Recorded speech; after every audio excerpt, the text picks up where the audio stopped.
Hello' বন্ধুসকল, মই দেখুৱাই দিম এটা পাৰ চৰাইৰ মৰম কিমান আছে চাওক।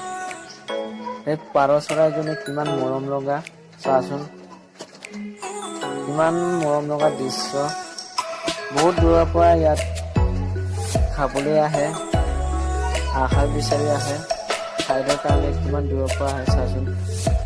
বহুত দিন হ'ল ইয়াত অহা, প্ৰতিদিনে আহে ইয়াত আহাৰ খাবলৈ।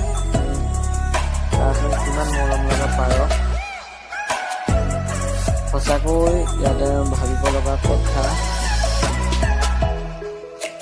মানুহক আকৌ পালে আৰু মানুহৰ লগত থাকি ভাল পায়। বহুত মৰম লগা পাৰ চৰাই। চাচোন কিমান ভাল লগা।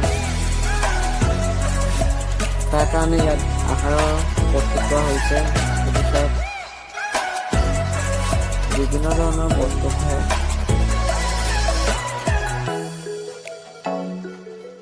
যিটো বস্তুৰ ভাৱে ইয়াৰ ভাল সেইটোৱে গ্ৰহণ কৰে।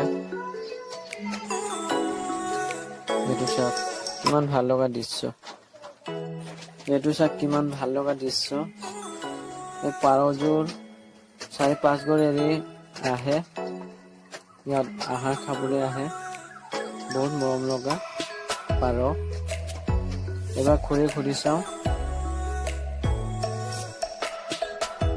খুৰী, এই পাৰৰ এই মাকজনী কি হ'ল, কেনেকৈ মৰিলে? মেকুৰীয়ে খালে ইয়াৰ লগতো ইয়াৰ মাকজনী পোৱালি ল'ব। মেকুৰীয়ে খালে।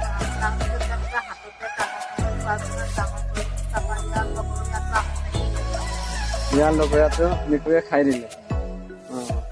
এতিয়া সদায় এইফালে আহে খাবলৈ, দানা খাবলৈ। আপুনি কি দিয়ে? অকল পোকৰ বুলিয়ে খায়। আৰু বেলেগ বস্তু নাখায়। চাউল ভাত সেইবিলাক ইমানে চিনি পায় আৰু ন।